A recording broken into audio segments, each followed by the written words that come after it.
On the surface, it looks like a teenage wish fulfillment fantasy. 2 awkward boys, a home computer, and one very unusual creation. But weird science was never quite what it appeared to be. Behind the laughs and chaos lies a production story filled with last-minute casting swaps, improvised brilliance, and effects that nearly fell apart. The film arrived at a fascinating moment in pop culture, and its roots stretch back much further than most fans would ever guess. And that story begins not in Hollywood, but on the pages of a comic book published over 30 years before the cameras rolled. Number 1. The comic story that inspired it. Long before any cameras rolled, the seed of this story existed in a very different form. In 1951, EC Comics published a short tale titled Made of the Future in Weird Science 5, written by Al Feldstein. It followed a man who acquires a special kit designed to construct an artificial human companion, a premise that aligns remarkably closely with what audiences would see on screen more than 30 years later. The connection between that comic and the 1985 film came through producer Joel Silver. In the early 1980s, Silver secured the rights to EC Comics properties, recognizing that their outlandish science fiction concepts were ripe for a Hollywood revival. The core idea, bringing a human-like creation to life through science and technology, had enormous potential, especially as home computers were beginning to enter living rooms across America. John Hughes took that foundation and rebuilt it entirely around the obsessions of the 1980s teenager. Instead of a mysterious kit, the boys use a home computer and a dial-up modem to tap into a government mainframe during a lightning storm. The ancient fantasy of crafting the ideal companion was repackaged in the language of the computer age and MTV culture, giving the film a premise that felt both timeless and completely of its moment. Number 2. The script was written shockingly fast. Speed was practically a signature of his craft. John Hughes was known throughout Hollywood for writing at a pace that left colleagues stunned, and this screenplay was no exception. Cast and crew members later recalled that Hughes hammered out enormous sections of the script in single, focused bursts of creativity, barely pausing to revise before charging ahead to the next idea. Some accounts go even further, suggesting the entire screenplay was completed within just a couple of days. Whether that claim is precise or slightly embellished over time, the pace was remarkable by any standard. Hughes treated writing as a stream of consciousness process, capturing ideas before they could be second-guessed or smoothed away by logic and revision. That approach left its fingerprints all over the finished film. The story escalates quickly, throwing increasingly strange situations at characters who barely have time to process what's happening before the next absurdity arrives. The rapid-fire energy that became one of the movie's most talked-about qualities may have been built in from the very first page, not as the result of careful planning, but of a writer working at full speed with no safety net beneath him. Number 3. Filming didn't start where planned. The original production timeline had things running quite differently than they ended up. Plans called for filming to begin in September 1984, with the Chicago suburb of Skokie serving as the primary starting location. For a story grounded in suburban teenage life, the area made obvious sense. It had the streets, the houses, and the atmosphere the film needed to feel real. When the schedule shifted, however, production didn't kick off until early October, and the location changed with it. Rather than beginning in Skokie, the first cameras rolled at the Northbrook Court shopping mall, capturing scenes that would go on to become some of the more recognizable early moments in the movie. The adjustment forced the crew to rethink how the rest of the schedule would unfold across the remaining weeks of filming. Those early logistical changes set the tone for a shoot that had to stay flexible throughout. Relocating the starting point meant reordering certain sequences and adapting plans on the fly, a challenge the production team had to absorb quickly. In the end, the adjustments didn't damage what ended up on screen, but they were an early sign that this would be a production where the original blueprint and the finished result didn't always line up. Number 4. The mall became a real location star. Some filming locations fade quietly into the background, serving their purpose without leaving much impression on the audience. Northbrook Court Shopping Mall in Illinois had the opposite effect. Its corridors, storefronts, and open spaces became one of the most visually recognizable elements of the film, contributing a sense of place that carefully dressed studio sets could never quite replicate. John Hughes had a genuine commitment to shooting in real suburban environments, rather than fabricating them on a soundstage. For him, authenticity wasn't just an aesthetic preference, it was storytelling. Real locations carried the texture of actual teenage life, an unpolished, lived-in quality that connected audiences to the characters in a way a constructed set simply couldn't deliver. The appreciation ran both ways. The production thanked the mall and surrounding communities directly in the end credits, an acknowledgement that reflected how deeply embedded the shoot had become in the local area. It also said something broader about Hughes's filmmaking philosophy. The suburbs weren't just a convenient backdrop, they were the whole point of the story. Number 5. The production used closed sets. Keeping a film's premise tightly under wraps was not standard practice for teen comedies in the mid-1980s. Audiences and press expected a certain openness from lighter productions, and studios rarely went out of their way to build walls around the story. This production chose a different approach, enforcing closed sets throughout filming to limit what outsiders could see, hear, or report. The reasoning went straight to the heart of the film's unusual concept. Once word spread that the story involved two teenagers creating a woman using a home computer, and that she possessed seemingly limitless powers, the element of surprise would be gone. The escalating strangeness of the second half, the wild party sequences, and Lisa's extraordinary abilities were all designed to catch audiences completely off guard. By treating the production with more secrecy than a typical comedy warranted, the filmmakers built a quiet layer of anticipation around the project. In an era before the internet made spoilers almost impossible to avoid, the strategy paid off. Audiences walking into theaters in August 1985 had very little idea what they were actually about to watch, and that genuine sense of discovery became part of the experience itself. Number 6. Chicago Streets, Hollywood Studios. The film's visual identity feels deeply rooted in the Chicago suburbs, and that connection was entirely intentional. Exterior shots of neighborhoods, schools, and streets were captured on location throughout the Chicago area, lending the production a lived-in authenticity that matched Hughes's broader filmmaking sensibility. Those real environments helped sell the story's grounding in ordinary suburban teenage life, at least before things started getting extraordinary. But not every frame was shot in Illinois. Several of the film's larger and more elaborate sequences were constructed and filmed on sound stages at Universal Studios in California. The controlled environment of a studio lot gave the production far greater flexibility for scenes that required complex setups, specific lighting conditions, or effects work that would have been impractical to execute on a real suburban street. The result is a visual blend that most audiences never notice while watching.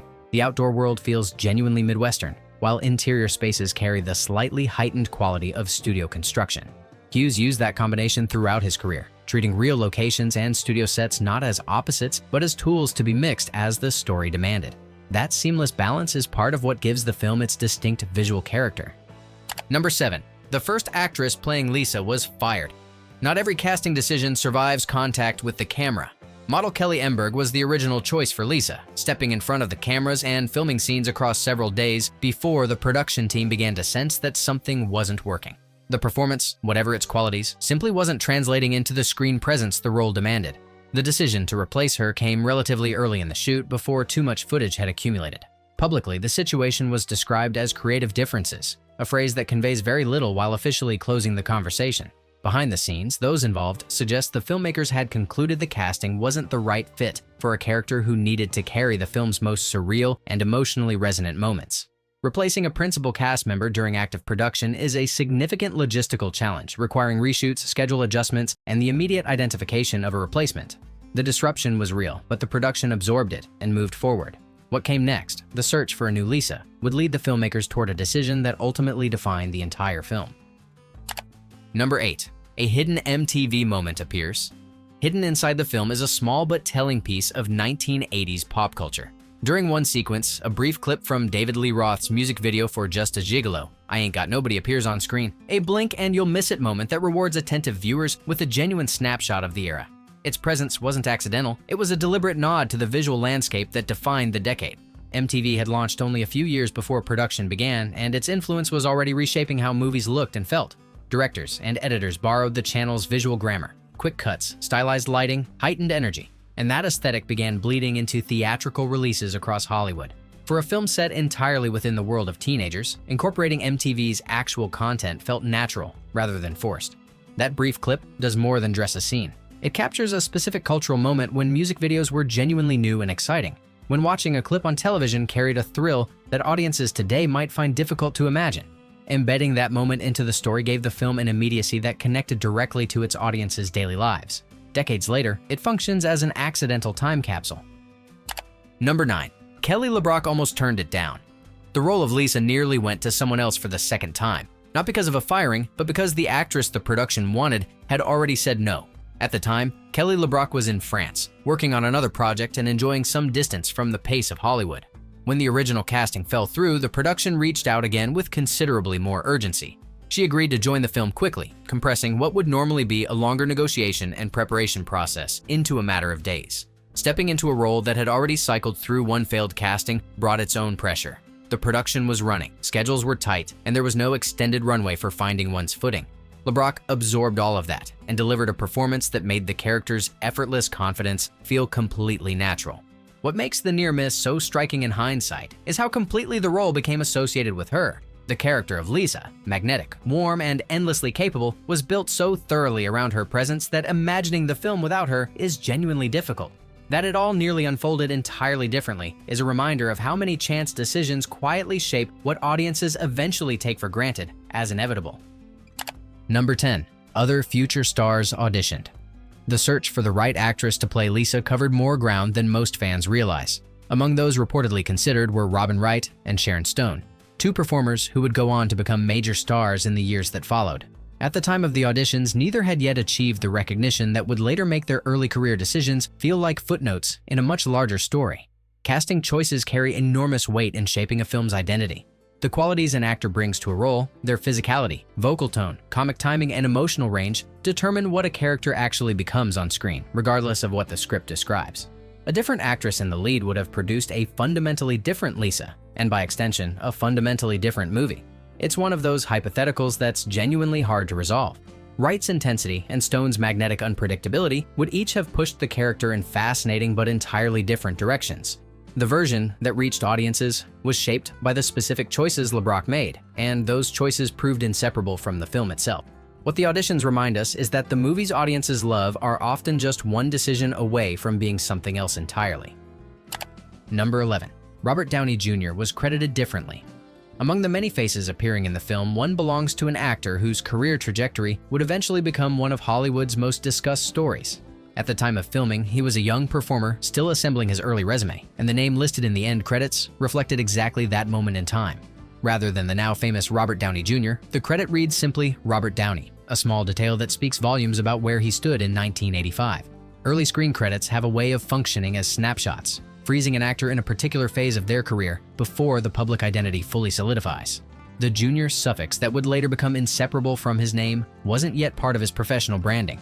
He was still finding his footing across a string of early roles that were quietly building the foundation for everything that followed. Spotting that credit today carries a different charge than it would have in 1985. What was then an unremarkable listing for a relatively unknown young actor now reads like a historical artifact, a record of a career just beginning to take shape. The film has become one of several early projects that collectors and film enthusiasts return to specifically to catch that glimpse of a future star before the world knew his name. It's a small moment, but one that rewards anyone paying close attention. Number 12. A famous insult was improvised. Not everything memorable that ends up in a finished film was placed there by the writer. During production, actor John Kapelos introduced a word into one of his scenes that hadn't appeared anywhere in the original script, the Greek slang term malaka, delivered with the casual confidence of someone who knew exactly what they were adding and why it would land. The moment was entirely his own invention, smuggled into the film through improvisation. In interviews over the years, Kapelos explained the word's meaning and described the reaction it generated among Greek-speaking viewers who immediately recognized it. For those audiences, the line carried an extra layer that most of the film's viewers would completely miss. A private joke embedded inside a broader comedy, accessible only to those who knew the language. That kind of layered humor tends to build loyal audiences over time. The moment also illustrates how much of what audiences remember from any given film exists outside the screenplay. Writers create the architecture, but performers sometimes leave their own marks inside it. Lines, gestures, and readings that weren't written for them, but that become inseparable from the final product. A single improvised word delivered in the right tone at the right instant can travel further than entire scenes that were carefully crafted over days. Some of the most quoted lines in comedy were never written down at all. Number 13. Bill Paxton built the character of Chet. Few supporting characters from 1980s teen comedies have aged as memorably as the bullying older brother who torments the two leads throughout the story. What audiences saw on screen was shaped as much by the actor inhabiting the role as by anything written into the script. Bill Paxton arrived with his own ideas about who Chet was, and he proceeded to build the character from the inside out with an energy and specificity that elevated every scene he appeared in. The mannerisms were his. The vocal delivery, clipped, contemptuous, threaded with genuine menace beneath the comedy, was his. The physical presence that made Chet feel less like a cartoon obstacle and more like someone genuinely intimidating was constructed through choices Paxton made on his own initiative. The character could easily have read as a one-note bully, and in less committed hands, that's probably what he would have been. What Paxton gave the film instead was a supporting performance that audiences still quote and reference decades later. Chet became iconic, not because the script demanded it, but because the actor decided it would be so and then did the work to make it happen. It's a reminder that the distance between a forgettable role and an unforgettable one is often measured not in pages of dialogue, but in the commitment a performer brings to filling in the spaces between the lines. Paxton understood that instinctively, and it shows in every frame. Number 14. The ashtray sandwich has real origins. Some of the most quotable lines in cinema have surprisingly ordinary origins. One of Chet's most remembered insults, a particularly vivid description involving a greasy sandwich served in a filthy ashtray, didn't come from the script or from any deliberate creative session on set. Bill Paxton later revealed that the line traced directly back to his father, who used the expression as a way to tease someone nursing a rough hangover. That kind of personal inheritance is more common in filmmaking than audiences might expect. Performers draw constantly on their own lives, memories, overheard conversations, family expressions, and private jokes, and feed those real materials into fictional moments. The result is often dialogue that carries a specific texture no purely invented line could replicate, because somewhere underneath it is an actual human experience giving it weight. In this case, a piece of family humor designed for a completely different context ended up immortalized in a Hollywood production seen by millions of people. Paxton's father almost certainly had no idea his casual wit would eventually become part of a film's cultural legacy. It's a small but telling example of how the distance between real life and what appears on screen is frequently far shorter than the credits would suggest, and how the best character moments are often borrowed directly from life. Number 15. John Hughes encouraged improvisation. The atmosphere on a film set is shaped almost entirely by the director, and the environment Hughes created was one that invited performers to treat the script as a starting point rather than a fixed text. Actors were encouraged to explore, to try alternate readings, to throw in lines that hadn't been written for them. That permissive creative culture produced a shoot where genuine spontaneity was possible, and the camera was often rolling when it happened. This approach carried real risk. Improvisation without strong performers can quickly dissolve into shapeless scenes that editors struggle to assemble into anything coherent. But Hughes had assembled a cast capable of working within that freedom productively, and the results justified the method. Moments that feel most alive in the finished film, where the comedy has a snapping, unexpected quality, frequently emerged from those unscripted spaces. What Hughes understood was that comic timing, at its best, resists being fully planned. A joke lands harder when the performer discovers it in the moment, rather than delivering it with the precision of something rehearsed 100 times. By building a set where that kind of discovery was welcome, he created the conditions for performances that felt genuinely spontaneous on screen, which, in a film built around absurdist escalation, made all the difference. That willingness to let go of the script is part of what made his set so creatively alive. Number 16. The biker leader was a Mad Max villain. The biker gang that descends on the film's second half needed to feel genuinely threatening rather than merely comedic, and the casting of their leader was key to striking that balance. The man chosen for the role was Vernon Wells, an Australian actor who had already made a powerful impression on genre audiences through his portrayal of the violent road warrior, Wes, in Mad Max 2. That earlier performance had established him as someone capable of projecting real menace on screen, exactly what the production needed. Bringing an actor so closely associated with one of cinema's most iconic action franchises into a teen comedy was an unusual move, but it paid dividends immediately. Wells's physical presence and instinctive command of intimidation gave the biker gang a credibility that a less recognizable face might not have delivered. His existing association with Mad Max 2 did quiet work in the background, priming audience response before his character had done anything particularly threatening. The casting also created an unexpected genre collision that gave the film an added dimension. A figure who belonged in the wastelands of a post-apocalyptic thriller had wandered into a suburban teen comedy, and that incongruity was part of the joke. It rewarded viewers who recognized Wells from his earlier work while still functioning perfectly well for those who didn't. That kind of layered casting reflects a production team thinking carefully about their audience, even in moments that appear purely comedic, and trusting them to pick up on the reference. Number 17. Wyatt's actor became a professor. Of all the career trajectories that emerged from the 1985 teen comedy landscape, few are as genuinely surprising as the one taken by the actor who played Wyatt. After his acting career wound down, Elon Mitchell Smith pursued academic study with the same commitment that other former child actors channel into their next performance, eventually earning the credentials to teach at university level.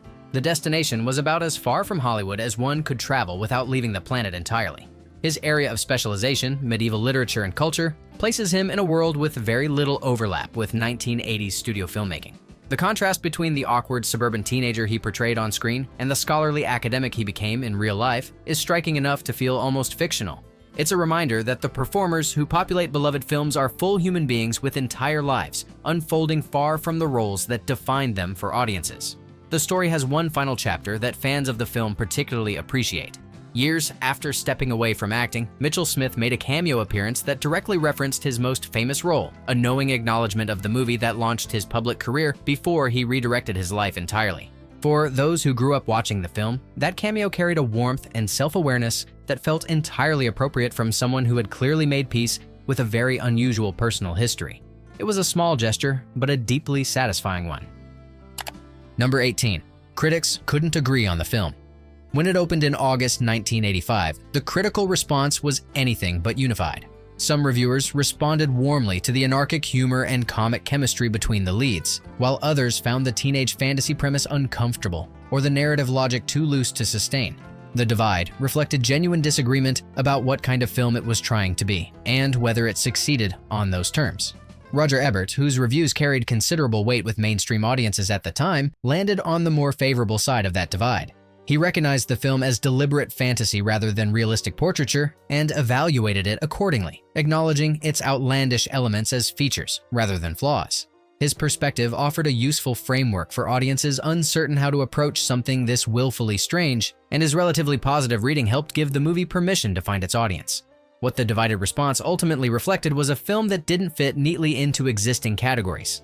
It was too absurd for those expecting a grounded teen drama, too comedic for those wanting genuine science fiction, and too strange for those simply after a broad summer comedy. Films that resist easy classification often face exactly this kind of critical uncertainty at release, and then go on to find devoted audiences who embrace the very qualities that left reviewers uncertain how to respond. That pattern would repeat itself many times in the decades that followed. Number 19. Ratings varied across countries. In the United States, the film received a PG-13 rating, a classification that was itself relatively new in the mid-1980s, having only been introduced the previous year. The rating acknowledged content that sat between broadly family-friendly and genuinely adult, placing the film in a category designed for exactly this kind of teenage-oriented material. For American audiences, that designation signaled something pitched squarely at the market it was depicting. Across international markets, the picture looked noticeably different. Other countries applied their own classification systems, and some arrived at ratings more restrictive than the American one. Cultural standards around humor involving teenagers, relationships, and fantasy scenarios varied considerably from one country to the next, and classification boards in certain regions concluded that the content warranted more cautious handling than the PG-13 implied. Rating systems offer a fascinating lens through which to examine how different societies draw lines around audience appropriateness. A classification considered relatively permissive in one country can translate into a more restricted category elsewhere, shaping who gets to see a film and under what circumstances. That the same movie could simultaneously read as broadly acceptable in one market and more mature in another says as much about the cultures doing the classifying as it does about the film being classified. The gap between those judgments could be surprisingly wide. Number 20. TV versions changed the dialogue. The version that aired on broadcast television wasn't quite the same movie that had played in theaters. Standard practice required studios to prepare alternate cuts for television, editing out language and content that exceeded what networks could air. For a film with sharp-edged dialogue and a premise built around teenage fantasy, those adjustments were substantial enough to affect the viewing experience in ways that attentive audiences noticed immediately. Specific lines were replaced with alternate recordings, dialogue that retained the basic shape of a scene while softening or entirely swapping out the words that triggered the edits. The process sometimes involved actors returning to a studio to record cleaner versions, or in certain cases, other voices being substituted in. Either way, the replacements could feel jarring, particularly when the alternate line lacked the rhythm or comedic timing of the original delivery. For viewers who first encountered the movie through television broadcasts, an enormous portion of the audience, in the years before home video and streaming became dominant, those edited versions formed the default experience. They created memories of scenes and lines that differed in meaningful ways from what a theatrical audience had seen. It's a reminder that for much of cinema history, a film's life after theatrical release was a fragmented one, with different audiences receiving genuinely different versions of the same story, depending entirely on where and how they watched. Two people could discuss the same film and be remembering entirely different moments. Number 21. Multiple cuts of the film exist. What audiences saw in theaters in 1985 was not necessarily what they encountered when the film migrated to home video, cable, and later digital platforms.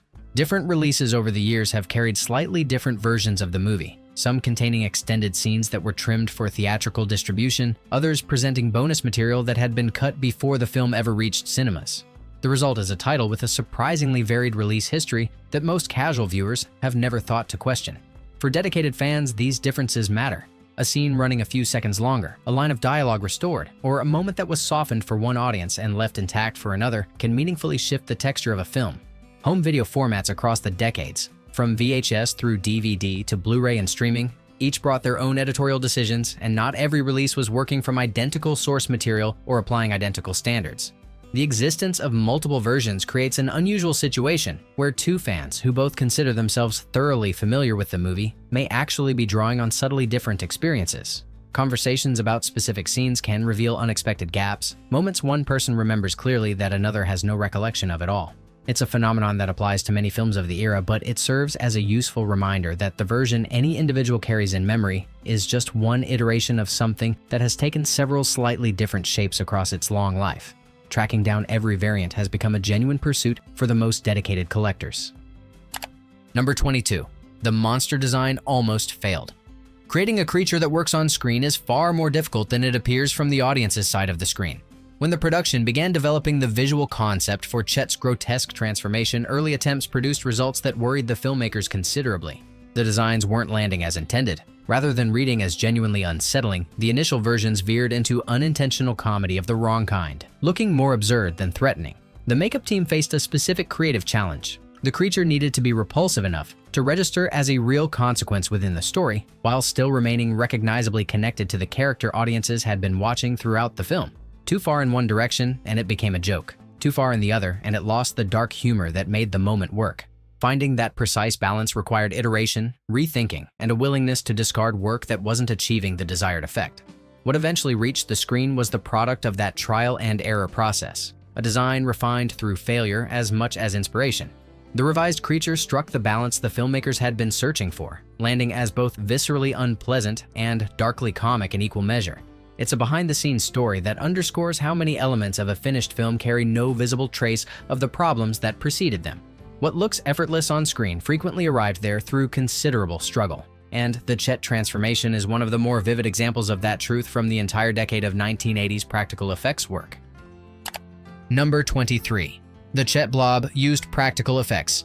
The physical transformation of Chet into a creature was not achieved through computer-generated imagery, a technique that was in any case far beyond the practical capabilities of mainstream film production in 1985. Instead, the effect was built entirely by hand, with the makeup and prosthetics team constructing physical appliances and materials that could be applied directly to the actor. The result was a creature with genuine tactile presence, a messiness and weight that only something real and physical can provide on camera.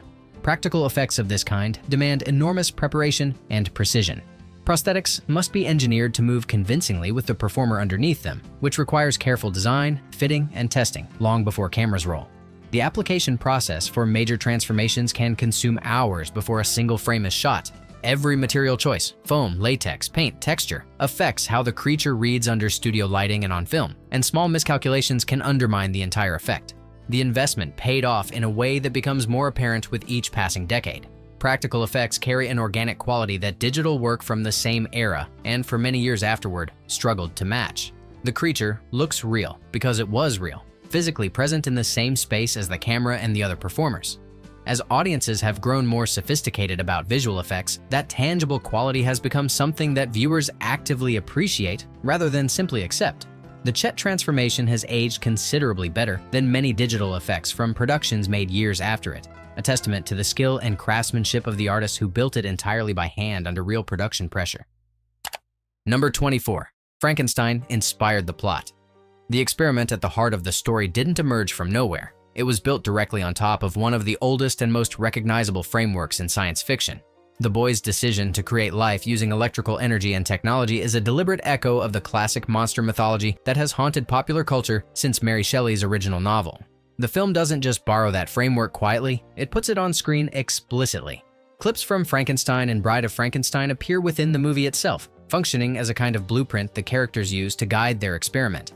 It's a genuinely clever structural choice. By showing the characters drawing inspiration from those classic films, the script acknowledges its own debt to that tradition, while making the homage part of the narrative rather than something hidden in the background.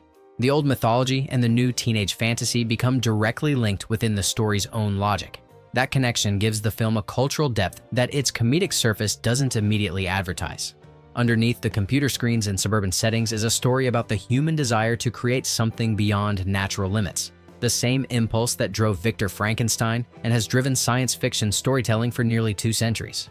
By grounding its teenage fantasy in that long tradition, the film positioned itself as part of something larger than a single decade's pop culture moment. It's a smarter foundation than the premise might suggest at first glance, and one that gives the movie a resonance that straightforward teen comedies from the same period simply don't possess. Number 25. The song that outlived the movie.